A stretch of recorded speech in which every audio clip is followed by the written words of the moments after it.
এত উৎফুল্ল হই। আর কল্যাণকর কাজ যারা প্রবাসীরা আছে বাংলাদেশের, আজকে এই এতটুকু উত্তর প্রবাসীদের অবদান। রেভিডেন্স যোদ্ধা, আমিও রেভিডেন্স যোদ্ধা ছিলাম, কিন্তু অবদান যতটুকু রেখেছি তার প্রাতিষ্ঠানিকভাবে না হওয়ার কারণে আমরা কি এটার দ্বারাই অভিনন্দিত হইনি। কিন্তু একটা প্রাতিষ্ঠানিক যদি কেউ ডেভেলপ করে, উন্নয়ন করে বা সাহায্য সহযোগিতা করে, সেটা নন্দিত হয়।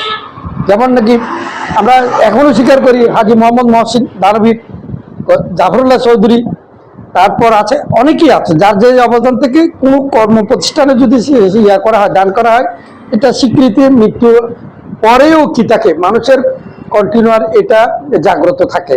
সো আমি প্রত্যেককে বলবো যে আমরা কোনো বিভাজনে না গিয়ে দলমত নির্বিশেষে ঐক্যমত্যে পৌঁছে এই কর্ণফুলী ক্রীড়া পরিষদের জন্য আমরা অবদান রাখতে সচেষ্ট থাকবো। আমাদের প্রতিজ্ঞা হওয়া উচিত আমরা এক এবং অভিন্ন, আমরা সুন্দর একটি লক্ষ্যে, অভিষ্ট লক্ষ্যে এগিয়ে যাব। সবাইকে ধন্যবাদ জানিয়ে আমার সংক্ষিপ্ত বক্তব্য এখানে শেষ করছি। প্রবাসী ভাইদের সম্মানিত প্রধান উপদেষ্টা, যার উপর আমরা অনেক দায়িত্ব দিয়েছি, ইনশাল্লাহ হয়ে যাবে, সে নাসির ভাইকে আমাদের পক্ষ থেকে আমরা সম্ভাবনা দিচ্ছি আমরা। জি।